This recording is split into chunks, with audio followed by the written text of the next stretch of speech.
बजाना नहीं कुछ। हेलो फ्रेंड, कल हमने इकोनॉमी की पहली क्लास देखी थी कि अर्थव्यवस्था क्या है और उसका वर्गीकरण। आज हम देखते हैं आर्थिक गतिविधियों का वर्गीकरण। आर्थिक गतिविधियों का वर्गीकरण। आर्थिक गतिविधियों का वर्गीकरण क्या है? आर्थिक गतिविधियों से तात्पर्य मानव के विभिन्न क्रियाकलापों से जिससे आय का सृजन होता है।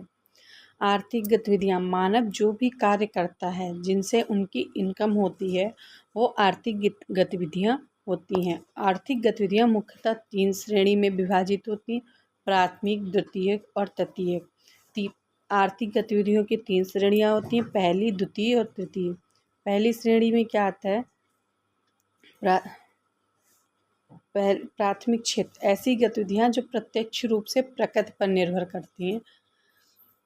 प्राथमिक गतिविधियाँ होती हैं, इसमें प्राकृतिक संसाधनों का प्रयोग होता है। इसके अंतर कृषि, समृद्ध क्षेत्र, वानिकी, मत्स्य पालन, खनन एवं उत्खनन है। इन गतिविधियों में संलग्न श्रम की प्रकृति को रेड कॉलर जॉब के नाम से जाना जाता है। प्राथमिक क्षेत्र में जो भी गतिविधियाँ होती हैं जो नेचुरल हैं, जैसे कि कृषि हो गया, मुर्गी पालन हो गया, मछली पालन हो गया, पशुपालन हो गया, ये सब प्राथमिक क्षेत्र में आते हैं। और इनमें जो संलग्न श्रमिक होते हैं उनको रेड कॉलर जॉब के नाम से जाना जाता है। इसके बाद आता है द्वितीयक क्षेत्र। द्वितीयक क्षेत्र प्राथमिक क्षेत्र के उत्पादों को आर्थिक गतिविधियों में कच्चे माल की तरह इस्तेमाल करना। जो पहला क्षेत्र था प्राथमिक क्षेत्र, उनसे उत्पादित जो कच्चा माल था उनको द्वितीय क्षेत्र में इस्तेमाल किया जाता है। इसके अंतर्गत निर्माण, विनिर्माण, प्रसंस्करण आदि से संबंधित गतिविधियों को शामिल किया जाता है। द्वितीय क्षेत्र के अंतर्गत निर्माण और विनिर्माण और प्रसंस्करण इत्यादि से संबंधित जो गतिविधियां होती हैं उनको शामिल किया जाता है।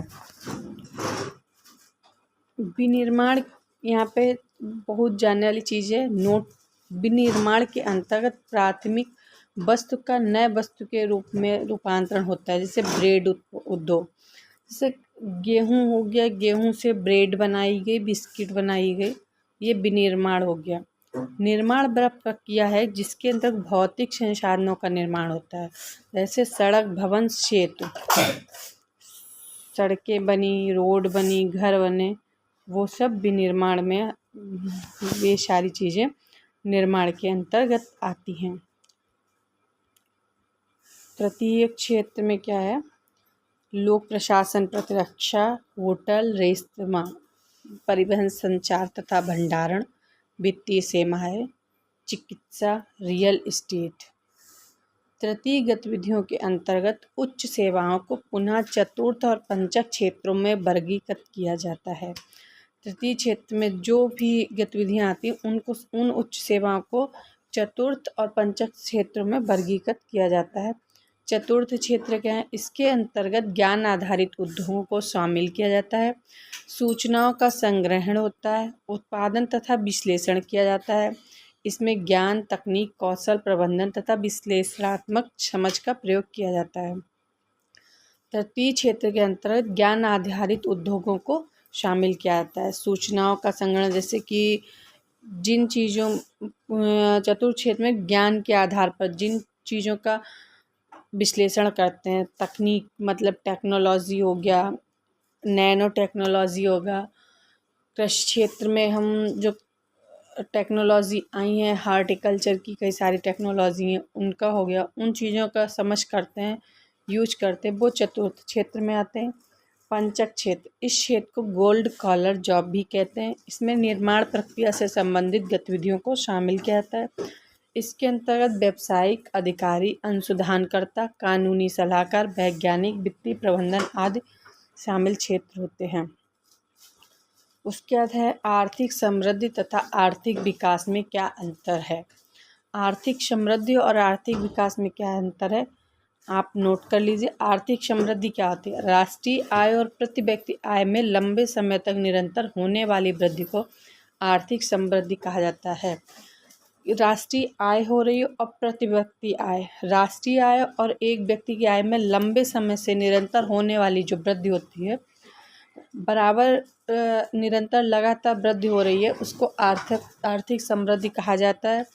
आर्थिक समृद्धि वस्तुओं और सेवाओं के उत्पादन से संबंधित है, ना कि वस्तु की बाजार कीमत से की वृद्धि से। आर्थिक समृद्धि जो होती है वस्तुओं और सेवाओं के उत्पादन से संबंधित है, ना कि वस्तु की बाजार कीमत में वृद्धि से होती है। राष्ट्रीय आय में अल्पकालिक, मौसमी तथा अस्थायी वृद्धि को आर्थिक समृद्धि नहीं माना जाता। जो राष्ट्रीय आय होती है उसमें अल्पकालिक जो आय होती है, मौसमी या अस्थायी वृद्धि को जो होती है, उसे आर्थिक समृद्धि नहीं मानते हैं। आर्थिक विकास क्या है? आर्थिक विकास में भौतिक आयामों के साथ साथ सामाजिक आयामों को भी शामिल किया जाता है। अर्थात आर्थिक विकास में आर्थिक समृद्धि के साथ साथ जीवन स्तर, पोषण, शिक्षा, स्वास्थ्य संसाधनों की आपूर्ति, बेरोजगारी का स्तर, बुनियादी न्यूनतम आवश्यकता आदि को शामिल किया जाता है। आर्थिक विकास में जो भौतिक आयाम के साथ साथ सामाजिक आयाम को शामिल कर लेते हैं। आर्थिक विकास में आर्थिक समृद्धि के साथ जीवन स्तर पे पोषण हो गया, शिक्षा हो गया, स्वास्थ्य संसाधन की आपूर्ति हो गई, बेरोजगारी का स्तर हो गया, बुनियादी न्यूनतम आवश्यकता हो गई, इन सभी को शामिल किया जाता है। आर्थिक विकास तभी संभव है जब संसाधनों की उपलब्धता में वृद्धि हो। किसी भी चीज़ का आर्थिक विकास तभी संभव होता है जब संसाधनों की उपलब्धता में वृद्धि हो तथा कुशलतापूर्वक उपयोग हो। उपवेशिता के साथ आर्थिक समृद्धि ही आर्थिक विकास है। आर्थिक समृद्धि तथा आर्थिक विकास को प्रभावित करने वाले कारक प्राकृतिक संसाधन। इसके अंतर्गत प्रकृति प्रदत्त संसाधन जैसे भूमि, मिट्टी, वन, जलवायु, संपदा, खनिज एवं नदियाँ आदि सम्मिलित हैं। प्राकृतिक संसाधन क्या है? प्राकृतिक संसाधन के अंतर्गत प्रकृति प्रदत्त संसाधन जैसे भूमि हो गया, मिट्टी हो गई, जलवायु हो गई, वन हो गया, संपदा हो गया, खनिज एवं तेल हो गया, नदियाँ आदि सम्मिलित हैं। प्राकृतिक संसाधनों के कुशलतम उपयोग से आर्थिक समृद्धि भी प्राप्त किया जाता है।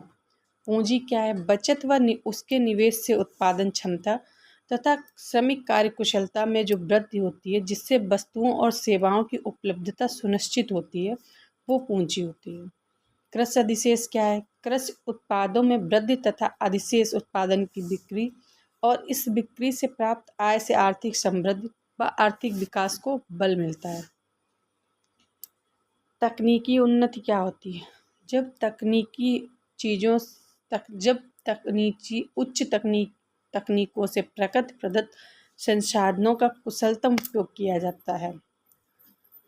जब ऊंची कई तकनीकी चीज़ें हैं, उनसे हम उचित कुशलतम उपयोग किया जा सकता है, करते हैं, वो तकनीकी उन्नति। इससे साधनों की कम उपलब्धता में भी पर्याप्त व गुणवत्ता युक्त उत्पादन किया जा सकता है। हम तकनीकी चीज़ों का यूज करते हैं, जिससे कि हम एक एग्जांपल ले लेते हैं खेती का। यदि कोई कृषक है, हल चला के खेती करता है, तो उसको हल चलाने में बहुत टाइम लगेगा, बैल लेगा, फिर चलाएगा। बैल एक खेत को क्या कहते हैं, जोतने में 2 घंटे लेगा। तो वहीं हम तकनीकी चीज़ का यूज कर लेते हैं, तो एक तकनीकी मशीन जो आएगी खेत को जोतने वाली, वो सिर्फ 10 मिनट में, 20 मिनट में ही पूरे खेत को जोत देगी। तो उससे क्या होगा, यहाँ पे समय का बचत हो गई और तकनीकी चीज़ का यूज होगा। मानव संसाधन, मानव श्रम से उत्पादन की प्रक्रिया प्रारंभ होती है। मानव संसाधनों का प्रबंधन व कुशल श्रम शक्ति का विकास कर राष्ट्रीय आय व प्रति व्यक्ति आय में वृद्धि की जा सकती है। औद्योगिकरण, तीव्र औद्योगिकरण से आर्थिक विकास की दर भी उच्च होती है और औद्योगिकरण से रोजगार के नए अवसरों का विकास भी होता है। औद्योगिकरण से आर्थिक विकास की दर जो होती है वो उच्च होती है। वो तो उद्योग कहीं खुला है, वहाँ औद्योगिकरण हो रहा है, तो लोग जाएंगे वहाँ पे जॉब करेंगे, तो वहाँ पे जो आर्थिक विकास की दर हो जाएगी वो उच्च हो जाएगी और रोजगार के नए अवसर भी उपलब्ध होंगे। इसके अतिरिक्त आर्थिक प्रणाली, उद्यमशीलता, सरकार की नीतियाँ और सामाजिक परिवेश आदि भी प्रभावित होते हैं। आर्थिक विकास के प्रमुख संकेतक।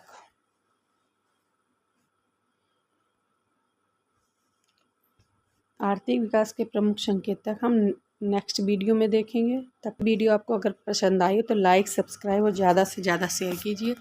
ये जो हम आपकी क्लास करा रहे हैं ये समसामयिक घटना चक्र यूपी पीसीएस 2022 से लिया है, हम करवा रहे हैं। ये बुक बहुत ही अच्छी है, प्लीज़ आप लोग भी इसको परचेज कीजिए और अपनी तैयारी को कंटिन्यू कीजिए। आपकी पढ़ाई में बहुत ही हेल्पफुल रहेगी। Thank you.